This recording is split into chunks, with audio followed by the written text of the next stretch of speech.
இன்றைய உணவு இன்றைய உணவு இன்றைய உணவு.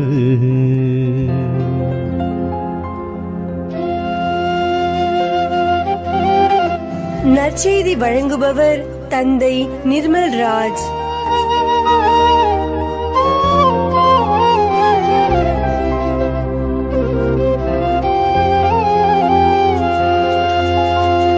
இயேசுவில் பிரியமுள்ள சகோதர சகோதரிகளே, ஆண்டவர் இயேசு கிறிஸ்து தந்தை கடவுளிடத்தில் ஜெபித்த பிரீஸ்ட்லி பிரேயர் என்று சொல்லப்படக்கூடிய பகுதி இன்றைய நம்முடைய சிந்தனைக்கு தரப்பட்டிருக்கிறது.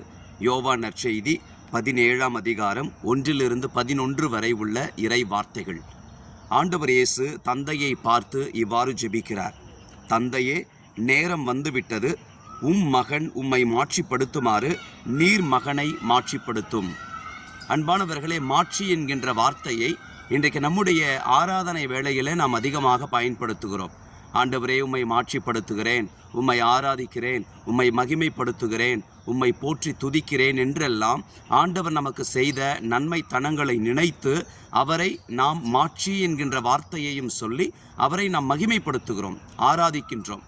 அன்பானவர்களே, ஆனால் உண்மையான ஆண்டவருக்கு கொடுக்கக்கூடிய மாட்சி நிறைந்த செயல் எதுவென்றால் துன்பங்களை நாம் தாங்கிக் கொள்வதுதான். ஆண்டவர் இயேசு இந்த ஜெபம் முடிந்த பிறகு அவர் கைது செய்யப்பட்டு கொடூரமான சிலுவையை அவர் சுமந்து உலகின் மீட்பிற்காக அவர் தன் உயிரை துறக்கப் போகிறார். எனவே அந்த வேளையில் அவர் ஜெபித்த ஜெபத்திலே நாம் பார்க்கிறோம், தந்தையே, நீர் என்னை மாட்சிப்படுத்தும், உம்மை நான் மாட்சிப்படுத்துவதற்காக என்னை நீர் மாட்சிப்படுத்தும் என்று ஜெபிக்கிறார். மகன் தந்தையை மாட்சிப்படுத்துவது என்பது வெறும் வார்த்தையினால் அல்ல, புகழாரம் செலுத்துவதினால் அல்ல, மாறாக துன்பங்களை கடந்து போவதினால், இந்த உலகின் மீட்பிற்காக தந்தையின் திட்டப்படி சொல்லொன்னா வேதனைகளை அவர் அனுபவிப்பதன் வழியாக அவர் தந்தையை மாட்சிப்படுத்த போகிறார். அன்பானவர்களை, ஆகையினால் நம்முடைய வாழ்க்கையிலே கூட ஆண்டவரை மாட்சிப்படுத்துவதென்பது அவரை போற்றி துதிப்பது மட்டுமல்ல, நம்முடைய அன்றாட வாழ்க்கை பாதையில நாம் சந்திக்கின்ற துன்பங்களை எல்லாம் ஆண்டவருக்கு காணிக்கையாக கொடுப்பதும் கூட அவரை மாட்சிப்படுத்துவதற்கு இணையானதுதான். அன்பானவர்களை, நாம் வாசிக்கிறோம் கொரிந்தியருக்கு எழுதப்பட்ட 2ஆம் திருமுகம் 8:9 இயேசு செல்வராயிருந்தும் நமக்காக ஏழையானார்.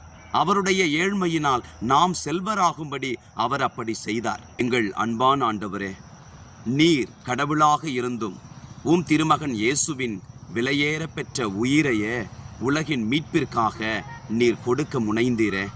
ஆண்டவரே, திருமகன் இயேசு தன்னுடைய பாடுகளின் வழியாக உம்மை மாட்சிப்படுத்தினதைப் போல ஆண்டவரே, எங்கள் வாழ்க்கையிலும் துன்பங்களை, வேதனைகளை, சிலுவைகளை நாங்கள் சுமக்கின்ற பொழுது அவைகளின் வழியாகவும் உம்மை மாட்சிப்படுத்துகிறோம் என்பதை உணர்ந்து துன்பங்களை தைரியமாய் கடந்து வர எங்களுக்கு கிருபை செய்வீராக.